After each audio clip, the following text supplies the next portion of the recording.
Bagaimana kabarnya Pak? Alhamdulillah baik. Begitu sendiri gimana kabarnya? Alhamdulillah juga baik Pak. Mohon maaf nih Pak, mengganggu waktu Bapak yang sibuk. Pak. Ini Pak, saya ingin melakukan wawancara begitu Pak dengan Pak Han untuk memenuhi tugas saya sebagai calon guru penggerak Pak. Jadi saya ingin bertanya-tanya nih dengan Bapak, pengalaman-pengalaman Bapak, terutama untuk kasus-kasus yang Bapak alami di sekolah ini. Tidak apa-apa ya Pak? Ya, berkenan ya Pak? Oke. Langsung saja nih Pak ya. Selama ini bagaimana nih Pak Han dapat mengidentifikasi kasus-kasus yang merupakan dilema etika atau bujukan moral? Dilema etika dan bujukan moral, mengidentifikasinya itu begini ya.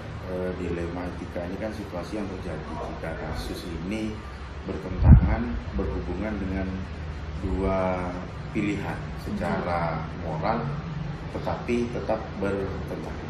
Jadi cara mengidentifikasinya itu biasanya saya sendiri ini mengidentifikasi ini bertentangan dengan peraturan yang berlaku atau tidak, atau memang kasus ini sesungguhnya kasus biasa yang bisa kita selesaikan secara biasa. Jadi hubungannya dengan bertentangan dengan peraturan yang berlaku saja.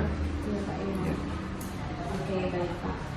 Selama ini bagaimana Bapak bisa menjalankan pengambilan keputusan di sekolah yang Bapak pimpin, terutama untuk kasus-kasus di mana ada dua kepentingan yang sama-sama benar nih Pak, atau sama-sama mengandung nilai kebajikan? Kalau itu ya, Pak, selama ini yang saya alami, itu yang saya laksanakan itu saya melihat sejauh mana kasus tersebut berhubungan dengan peraturan yang berlaku. Jadi apabila ada kasus, biasanya selalu karena kita di dunia pendidikan ya, kita di dunia pendidikan kita punya peraturan yang harus kita laksanakan. Jadi apapun keputusan itu, apapun kasus itu, biasanya saya melihat merujuknya langsung kepada peraturan. Ini berhubungan dengan peraturan yang mana? Ini berhubungan dengan peraturan yang mana? Misalnya kalau ada kasus-kasus yang ada di sekolah saya, terutama yang selama ini saya alami. Jadi hubungannya dengan peraturan yang ada. Kemudian langkah-langkah atau prosedur seperti apa yang biasa Bapak lakukan selama ini?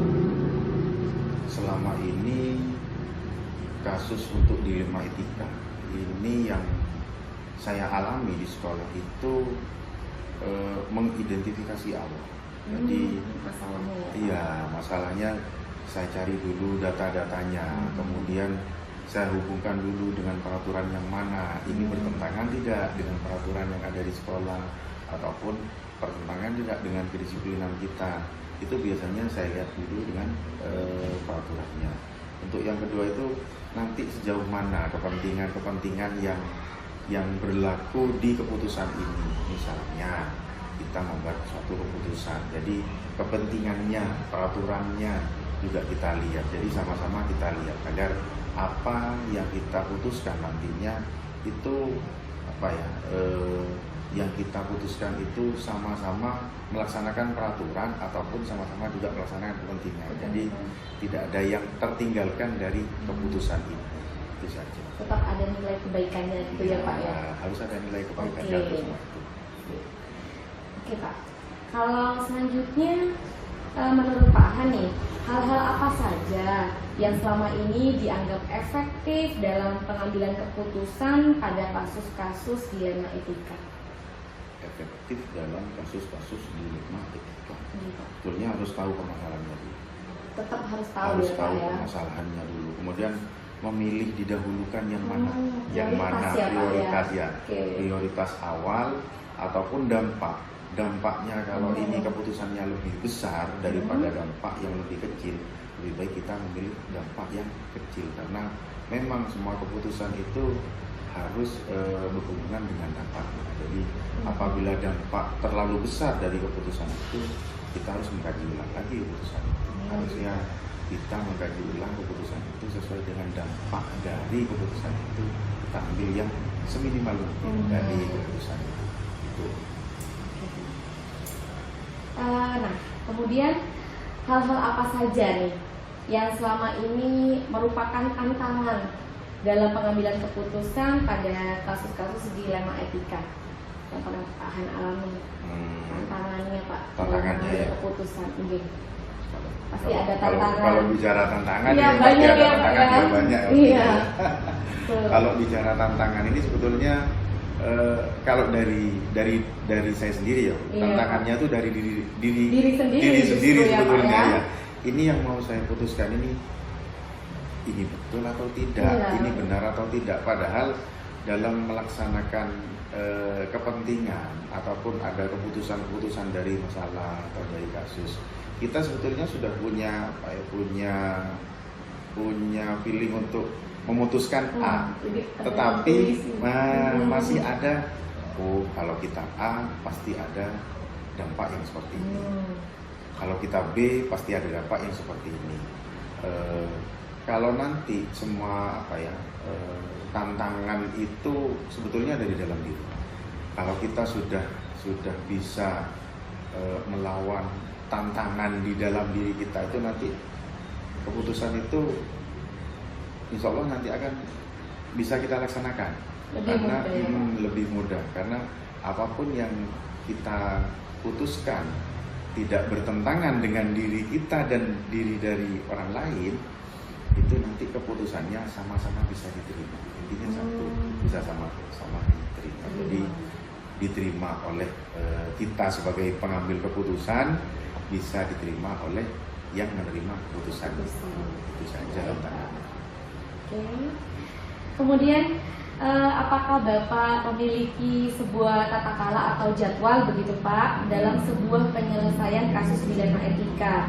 Atau apakah Bapak itu langsung menyelesaikan di tempat atau memiliki sebuah jadwal untuk menyelesaikannya? Nah, kemudian bentuk atau prosedurnya itu seperti apa yang Bapak jalankan? Iya, Pak. Kalau jadwal itu misalnya ya, ini kan berhubungan dengan kasus dilema etika. Kalau kasus dilema etika itu misalnya keputusan itu bisa kita ambil cepat, kita harus ngambilnya cepat. Tapi sama-sama harus mementingkan pengambil keputusan dan penerima keputusan. Apabila itu masih ada waktu untuk mengambil keputusan itu, sebetulnya kita harus cari permasalahannya lebih dahulu. Jadi contohnya ya, kalau di sekolah caranya, kalau itu saya sendiri berhubungan itu dengan siswa, saya lebih banyak berkonsultasi dengan guru senior. Berkonsultasi dulu sebelum mengambil kebijakan. Sebelum mengambil kebijakan, saya biasanya berkonsultasi dulu dengan guru seniornya. Ini bagaimana Bu atau Pak? Itu biasanya kalau di sekolah saya sendiri kebetulan ada guru seniornya juga, saya sering berkonsultasi. Misalnya ada kasus apa yang berhubungan dengan siswa ataupun dengan guru yang lain, saya selalu berkonsultasi. Tetapi kalau itu di luar sekolah, biasanya saya konsultasinya dengan wali murid kalau itu hubungannya dengan siswa. Kalau hubungannya tidak dengan siswa, saya konsultasinya dengan komite atau tokoh masyarakat sekolah kalau hubungannya dengan luar. Jadi itu yang pernah saya lakukan dan alhamdulillah kemarin itu tidak terjadi kasus yang seperti itu, hanya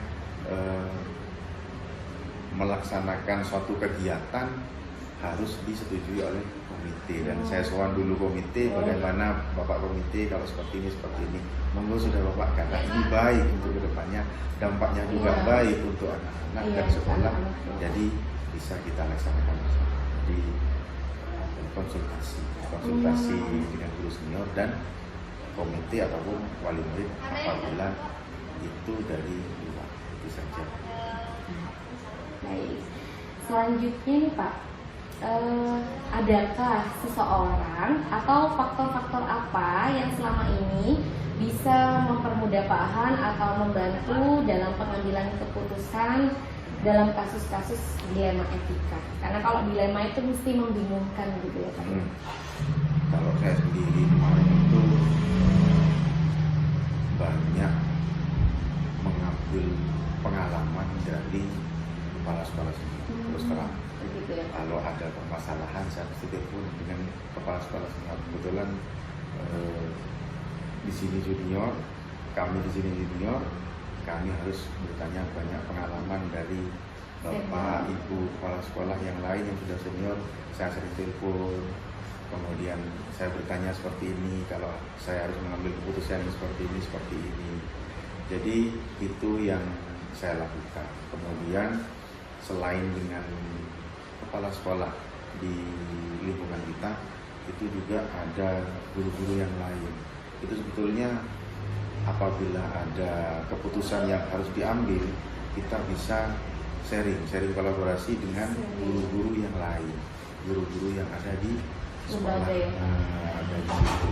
Semuanya stakeholder yang ada di sana bisa kita ajak bicara bersama, dan keputusan itu insya Allah akan membuahkan hasil yang baik. Nah, kalau dari luar tentunya dengan tokoh masyarakat, kita sering sowan ke tetangga-tetangga sekolah, kemudian juga komite, itu saja. Ternyata penting gitu ya Pak ya, ada seseorang atau dibantu oleh berbagai pihak itu penting banget ya Pak ya. Kalau itu sangat penting sekali, karena kita mengambil keputusan belum tentu apa yang kita putuskan itu bisa diterima oleh orang lain, tetapi pada saat kita sudah berkolaborasi dengan yang lain, kita sudah komunikasi dengan yang lain, mungkin apa yang kita putuskan itu bisa diterima oleh orang lain karena sudah diterima oleh yang lain. Kita tanyakan dulu. Ya, Pak. Masukan. Oke Pak, pertanyaan terakhir nih Pak. Oke. Dari semua hal yang telah disampaikan oleh Pak Han tadi, pembelajaran apa sih Pak yang dapat dipetik dari pengalaman Bapak dalam mengambil keputusan dilema etika? Kalau pembelajaran yang saya ambil dari sana, jadi setiap mengambil keputusan kita tetap tenang. Kuncinya satu, tetap tenang. Apabila itu ada keputusan yang harus kita putuskan, karena apabila kita tidak tenang dalam mengambil keputusan, itu sesuatu yang tidak tenang pasti nantinya akan berdampak lebih besar dari apa yang kita putuskan. Kalau kita tenang, kita bisa memikirkan, kita bisa berkomunikasi, ya tadi kita bisa komunikasi dengan kepala sekolah lain, ataupun dengan guru senior, ataupun dengan komite. Kita ada masukan dari luar, apa yang ingin kita putuskan itu betul-betul sudah fix, ini dampaknya, kemudian keputusan ini bisa diterima oleh semua pihak yang menerima keputusan itu saja. Terima kasih banyak nih Pak, saya sudah banyak dapat pengalaman dari Pak Han. Terima kasih Pak.